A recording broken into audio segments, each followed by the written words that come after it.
Isa sa pinakamagandang part ng Canada ay ang Banff National Park na makikita dito sa Alberta. And this is the part 2 ng ating virtual gala, so samahan niyo ulit kami. Kung isa sa bucket list niyo ang gondola or ang Sulphur Mountain, 4 person ang kasya sa isang cable car at pang-5 naman kung may kasama kayong bata. This park is known as home of sparkling lakes, at kung ayaw niyo muna ng lake dahil winter ngayon, perfect ang month ng December para makita ang panoramic view ng Banff Town, Bow Valley at yung mga kalapit na mountains dito. And sa wakas guys, nakarating na rin kami dito sa taas. Dito sa first level makikita ang coffee shop at ang kanilang souvenir shop. Sa second level naman guys ay makikita ang kanilang multi-sensory and interpretive theater para sa mga kids. At dito sa kinuhanan ko ng video ay ang kanilang third level kung saan makikita ang mga restaurants. And before muna kami kumain guys ay naghanap muna kami ng charging station para sa aming power bank.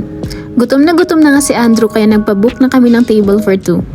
And grabe guys, habang nakaupo kami dito, we keep on praising the Lord sa sobrang ganda ng creation niya. And grabe guys, no, kung gaano ka-majestic ang ating Lord. Every time na makakita ako ng napakagandang mga tanawin guys, ay naaalala ko yung lyrics ng Indescribable na song at sinasabi doon na creations revealing your majesty. Kaya we are thankful sa Lord sa opportunity na ito. Sa mga oras nga nito guys ay nilaloko ko pa si Andrew. Sabi ko sa kanya, sulit naman pala yung ilang years na hindi mo ako dinidate dahil pang malakasan ang ipe-prepare mo, charis. Pero syempre guys, si Lord talaga ang nag-prepare ng lahat. Dito guys sa Alpha Inn Kitchen, buffet lang din ang kanilang style. Syempre, hindi mawawala ang hot choco. Let me know guys kung gusto nyo ng choco drinks and gagawa ko ng separate video about that.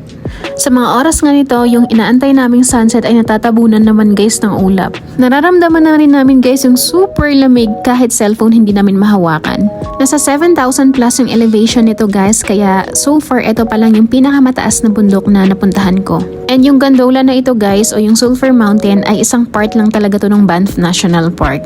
Super lawak nito guys na akalain mong isa siyang separate country.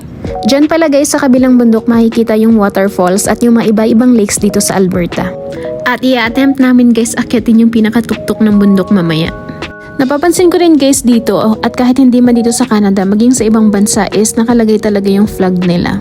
And also guys, na-built ang historic site na to last 1956 at yung makikita nyo sa video na tuktok na yun guys, isa siyang Cosmic Ray Station. And sinimulan na nga namin guys ang pag-akyat dito sa taas. Kinakabahan na nga si Andrew guys kasi grabe yung hingal ko dito.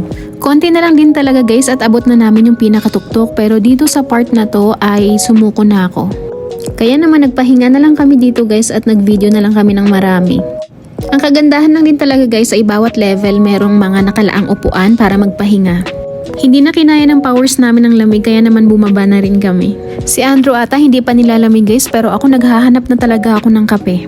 Eto pa yung mga panahon na mahilig pa talaga ako sa kape guys pero ngayon hot choco na lang talaga and tsaa. Yung mga ibang tourist naman guys na galing sa malalayo ay dyan na sila nagpapabook ng hotel sa baba. Inaabangan nila yung Northern Lights kasi anytime dito guys lalabas si Maring Aurora. Although napakalawak ng Canada guys, dito lang talaga sa Alberta, Saskatchewan, Manitoba, and Edmonton yung mga Northern Lights. At may mga ibang part na nakalimutan ko na. So nag-order na din kami ng kape and nagpahinga na rin saglit. And as you can see guys from above, makikita na nagla-light up na yung town ng Banff. 5 PM na ng hapon nung bumaba na kami guys.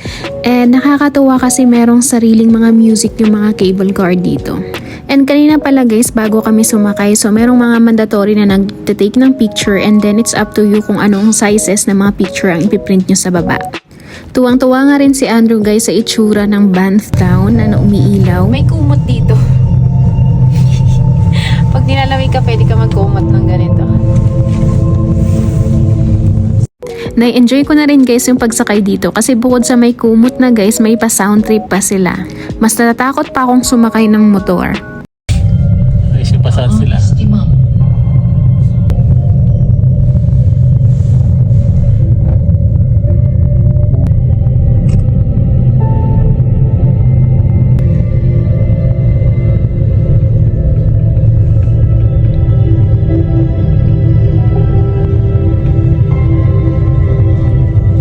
Nagpa-print na nga lang din kami guys ng isang picture sa baba and umuwi na rin kami. See you again sa ating next vlog. Bye!